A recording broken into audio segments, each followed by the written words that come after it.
नमस्कार, मैं आपकी दोस्त ओपेल फ्रॉम ओपेल उम्मीद फाउंडेशन। आज हम बात करने जा रहे हैं लिम्फेडिमा के बारे में, जो एक बहुत सीरियस प्रॉब्लम है यदि हम इसका ध्यान ना रखें। ये वीडियो मैं 2 पार्ट में बनाऊंगी। फर्स्ट पार्ट में हम बात करेंगे लिम्फेडिमा क्यों होता है और हम इससे सावधानी कैसे बरत सकते हैं ताकि हमें ये लिम्फेडिमा ना हो। दूसरे पार्ट में हम कुछ एक्सरसाइजेस के बारे में बात करेंगे जिसके करने से हम लिम्फेडिमा हमारी बॉडी में होने से बच सकता है। मैं ये वीडियो अपने एक्सपीरियंसेस के बेस पे और जो डॉक्टर्स ने मुझे प्रिस्क्राइब किया था और जो थ्योरेटिकली प्रैक्टिकली भी होता है आपके साथ मैं शेयर करती हूँ इस इंफॉर्मेशन को। नेचुरली हमारी बॉडी में एक लिम्फेटिक सिस्टम होता है जो ऑल ओवर बॉडी में फैला होता है। ये फ्लूइड छोटे छोटे चैनल्स जो लिम्फ नोड्स के नाम से जाने जाते हैं उनके थ्रू पूरी बॉडी में फैलता है। जब में ब्रेस्ट कैंसर या गायनी कैंसर होता है तो ये नोड्स निकाले जाते हैं सर्जरी के दौरान। जब बॉडी से नोड्स को निकाला जाता है तो वहाँ पर ब्लॉकेज हो जाती है और फ्लूइड हमारे बॉडी में आगे नहीं बढ़ पाता है।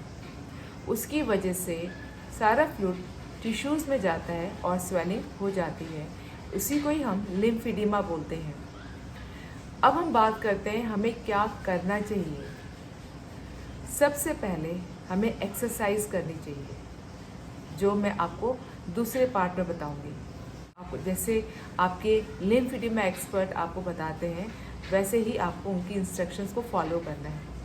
सेकंड, हमें अपने आप को टाइट कपड़े पहनने से बचाना है या ऑर्नामेंट उस हाथ में या उस पैर में जहाँ पे सर्जरी हुई है उसमें नहीं पहनना है। Big no. हमें ध्यान रखना है कि हमारे हाथ में किसी भी तरह की कोई इंजरी ना हो। कोई शार्प इंस्ट्रूमेंट से जैसे नाइफ हो गया, नीडल हो गया, इससे किसी भी तरह का कोई प्रिकिंग या कट ना लगे, क्योंकि उसके हीलिंग में बहुत टाइम लगता है या और ज़्यादा कॉम्प्लिकेशंस हो सकते हैं। तो हमें इस बात का भी ध्यान रखना है कि हमें किसी भी तरह का चोट ना लगे उस हाथ में या उस पैर में। हमें पैरों में टाइट शूज़ भी नहीं पहनने हैं। ट्राई कीजिएगा कि थोड़े लूज़ हो और कंफर्टेबल शूज़ हो। नेक्स्ट, जिस हाथ में सर्जरी हुई है उस हाथ में हमें इंजेक्शंस भी नहीं लगवाना और हमें ब्लड प्रेशर भी नहीं नपवाना है। ये आप बिल्कुल ध्यान रखिएगा कि हमें उस हाथ में या उस पैर में किसी भी तरह का कोई प्रिकिंग नहीं होना चाहिए, चाहे नीडल्स का हो, इंजेक्शंस लगते हैं, वैक्सीन्स लगते हैं, वो भी ना हो, और बीपी कफ भी ना बांधा जाए ताकि उसमें ब्लड प्रेशर ना लिया जाए। Big no. और हमें ध्यान रखना है कि जब मस्कीटोस बाइट भी ना हो, इसीलिए कोशिश कीजिएगा जब रेनी सीजन आता है तो आप ज़्यादा से ज़्यादा एक जो ऑइंटमेंट होता है या स्प्रे होता है उससे बचने के लिए आप अब ज़रूर अपने हाथ में लगाएं। आपको मसाज भी अपने हाथ में नहीं देनी, ना पैर में मसाज देनी है, क्योंकि उस मसाज की वजह से और ज़्यादा कॉम्प्लिकेशंस हो सकते हैं। जैसे महिलाएं अपने हाथ में वैक्स करवाती हैं तो वो भी हमें नहीं करवाना है ताकि हमें लिम्फेडिमा से बच सके। और आप को उस हाथ से भारी वज़न नहीं उठाना है। मिनिमम आप 2 किलो उठा सकते हैं जैसे मेरे डॉक्टर ने मुझे बोला था, लेकिन इससे आप ट्राई कीजिएगा कि आप कुछ भी ना उठाएं या किसी की हेल्प ले लीजिए जब आपके पास किसी भी तरह का वेट हो। नेक्स्ट, आपको ये ध्यान रखना है कि उस हाथ में एक्सट्रीम हॉट या एक्सट्रीम कोल्ड भी अप्लाई नहीं करना है। जो नॉर्मल वाटर होता है उससे आप यूज़ करिए अपने डेली रूटीन के लिए। चलिए अब बात करते हैं कि हमें क्या करना चाहिए। ड्यूरिंग एयर ट्रैवल हमें हमेशा कंप्रेशन स्टॉकिंग्स ज़रूर पहनना है, क्योंकि एयर ट्रैवल के दौरान हमारे हाथ में या पैरों में सूजन आ जाती है। दूसरा, सर्जरी के बाद उसके कुछ समय के बाद पहले तो हमें हाथ को इस तरह से रखना होता है कुछ टाइम के लिए, जो आपके डॉक्टर्स या आपके लिम्फेडिमा एक्सपर्ट्स आपको बताएंगे। पिलो रखकर पिलो के ऊपर ऐसा हाथ रखना है।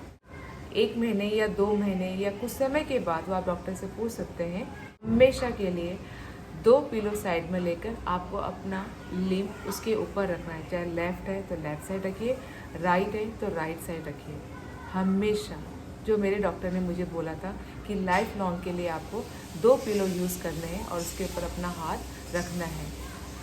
जो हाथ आपका इफेक्टेड है उस साइड आपको करवट नहीं लेनी है, नहीं तो सूजन और बढ़ सकती है।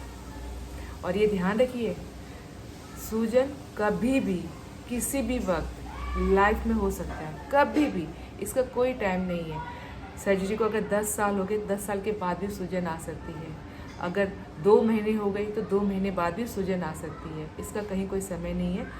तो ये आप प्रिकॉशंस लेके चलिए कि आप सूजन से अपने आप को बचा सकें। जब हम खाना बनाते हैं तो कोशिश करिए कि उस हाथ को आप कम यूज़ करें, जलने का खतरा कम हो।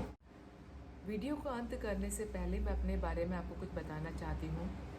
जब मेरी सर्जरी हुई थी तो मेरे 45 लिम्फ नोड्स निकाले गए थे, उसमें 25 में कैंसर आया था। तो आप समझ सकते हैं, जो मेरा ऑपरेटेड साइड है उस पार्ट में मेरा एक भी लिम्फ नोड नहीं है।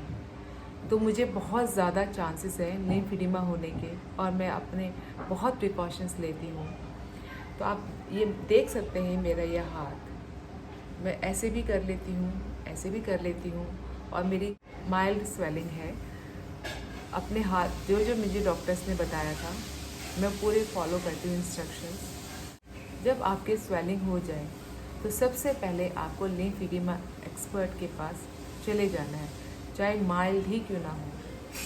आपको वेट नहीं करना कि नहीं इसको मॉडरेट होने दो, थोड़ा सा और देखते हैं ये घटेगा या बढ़ेगा, इस तरह का आपने सोच नहीं रखना है। दूसरा, जो एक्सपर्ट है वो आपको मैनुअल लिम्फेटिक ड्रेनेज के बारे में बताएंगे, जो बहुत इम्पॉर्टेंट है। I think this is the best method, जो यूज़ करने के बाद आपके सारे स्वेलिंग को कम कर देता है। तीसरा, आपको एक्सरसाइज तो करनी ही पड़ेगी, वो मैं आपको नेक्स्ट वीडियो में बताऊंगी। और मैं आपसे इतना कहना चाहती हूँ कि आपको अगर ये प्रॉब्लम है तो शाय ना करें, मन में किसी भी तरह का डिप्रेशन ना रखें, क्योंकि इससे डिप्रेशन भी हो जाता है। मैं काफ़ी लोगों से मिली हूँ, तो ये क्यूरेबल भी है अगर जल्दी डॉक्टर के पास पहुँचा जाए। एक समय के बाद जब ये हार्ड हो जाता है तो बहुत मुश्किल होता है, क्योंकि इसका कहीं कोई एज सच ट्रीटमेंट नहीं है। या तो बाद में कुछ सर्जरी करवानी पड़ती है हाथ की, या फिर एक इक्विपमेंट आता है जिसकी वजह से ये यूज़ करने के बाद निकाला जाता है, बट वो बहुत बाद की स्टेज की बात है। तो वहाँ पहुँचने से अच्छा है हम पहले ही इस स्वेलिंग को रोक दें, थोड़ा सा केयरफुल रहें और अलर्ट रहें कि हमारे हाथ में किसी भी तरह का प्रॉब्लम तो नहीं हो रहा। मोस्टली आई थिंक खाना बनाते वक्त, जब रोटी वगैरह बनाते हैं, तब ये हमें ज़्यादा इशू करता है, स्वेलिंग ज़्यादा बढ़ जाती है। तो आपने क्या करना है, चाहे आप कुछ भी काम करें, अगर आपका हाथ थकने लग जाए तो आप रेस्ट कर लीजिए। 1 मिनट 2 मिनट का हाथ को या पैर को रेस्ट दे दीजिए, फिर अपना काम शुरू कर दें। ये बहुत ज़रूरी है, इसको आप ज़रूर अपने ध्यान में रखिएगा। तो इसी के साथ मैं चलती हूँ।